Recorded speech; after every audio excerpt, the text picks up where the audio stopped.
Hey everyone, Naomi Levy coming at you from Variety in Somerville's Bow Market. So we're gonna do a little MacGyvering today. Say you don't have bitters and you can't go out to the store and get them. We are gonna make our own homemade bitters using the ingredients just that you might have already around the house. So nothing crazy, all ingredients you might have in your fridge, in your pantry, etc.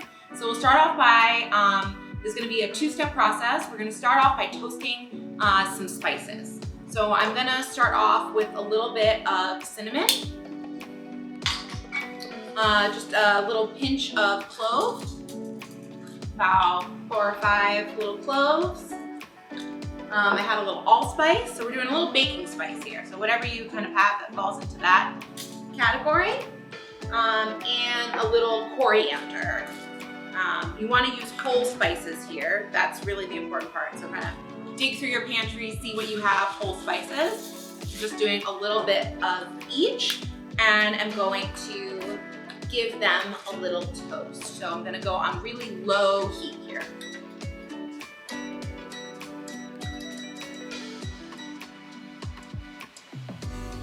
Okay, while these are toasting, I'm going to prepare some of the other ingredients that I'm going to be using in my bitters. So we're going to be using some pith of some citrus. So in this case, I actually don't really want the peel. I want what's right underneath that. So I'm going to start off by peeling it as gently as I can so that I remove the peel but not the pith. This is what I'm looking for when the peel comes off, but there's not much pith because I'm going to want to take the pith from the orange. Now that I've peeled away the peel, I'm going to cut away the pith from this orange.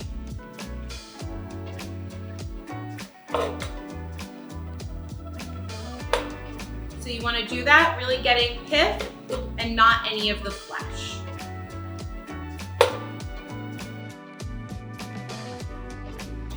I'm going to do the same thing with a lemon.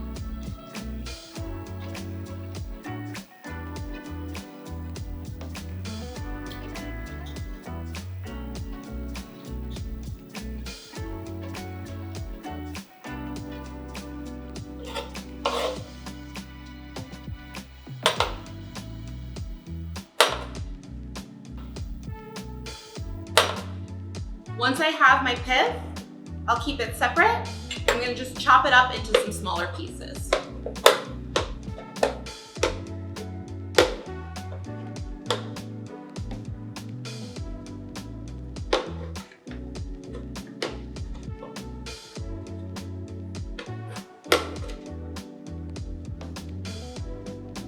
Okay, it smells like my spices are ready.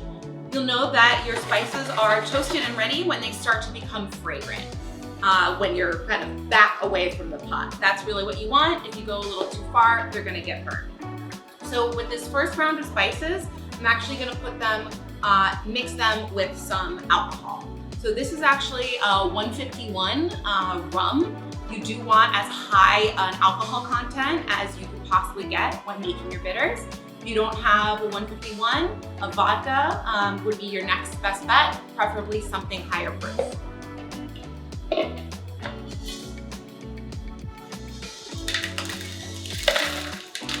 Smells so good. So I'm gonna take my 151 with those nice warm herbs and set it aside for a moment. I'm gonna take my same exact spices that I just did and toast them up one more time.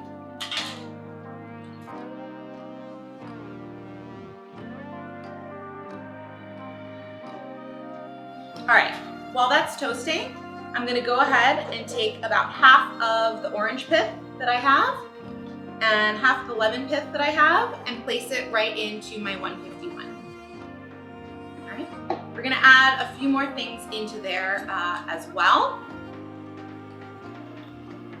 We're gonna add something else to make it bitter, something you may have around the house, kale. So maybe you have kale, maybe you have collard greens. Really, we're just looking for a bitter green at this point. And we're not gonna actually use the leaves, we're just gonna use the stems. which oftentimes you don't necessarily use when you're cooking the kale anyway. So it's a great way to get a secondary use of something that you might otherwise throw in the garbage. So I'm just gonna remove the stem from the leaves. I'm gonna use 2 stems for this recipe.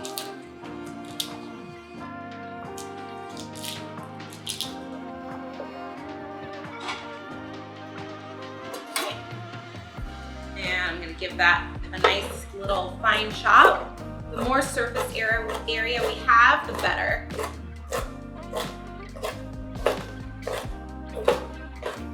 All right. Actually, I'm gonna use all 2 stems right in my 151, so that's going right in. All right, so we have our 151 starting to infuse with some different spices and bittering agents. Now we're going to do essentially the same thing, but we're gonna do it on the stove with some water. We don't wanna put our 151 on the stove because it will light on fire, so don't do that. All right, so we have our spices. They're starting to smell fragrant, so I'm gonna add 1 cup of water to my spices and turn the heat up to get that water to a simmer. I'm also gonna go ahead and add in the rest of my orange pith and lemon pith. To the water, I'm also gonna add some green tea.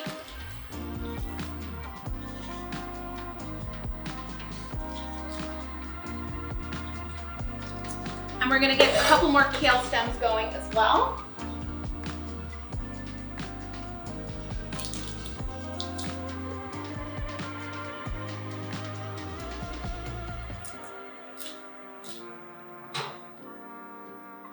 Get these guys chopped up.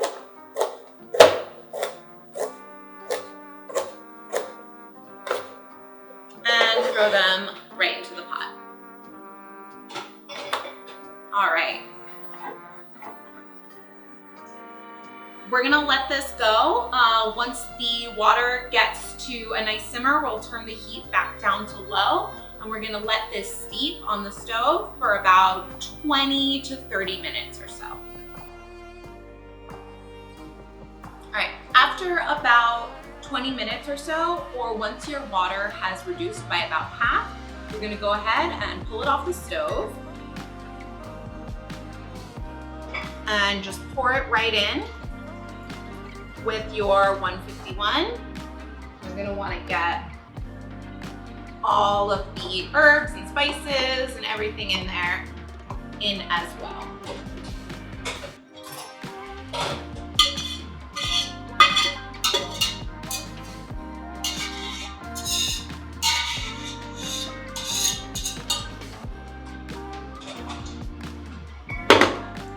All right, once this is all together and it's now nice and warm, we are gonna wanna go ahead and let this sit.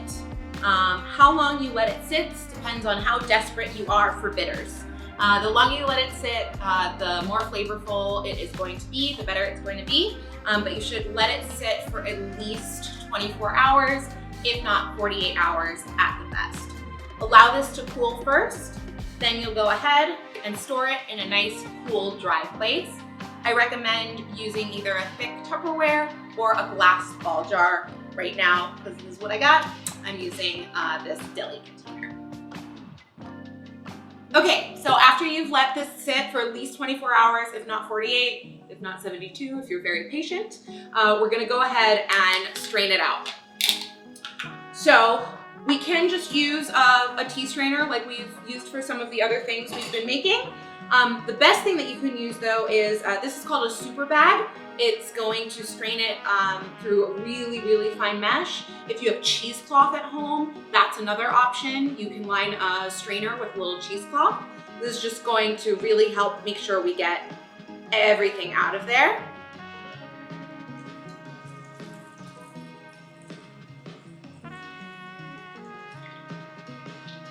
The bonus of the super bag, you can give everything a little squeeze, really to make sure we've got all of the flavor out of our ingredients.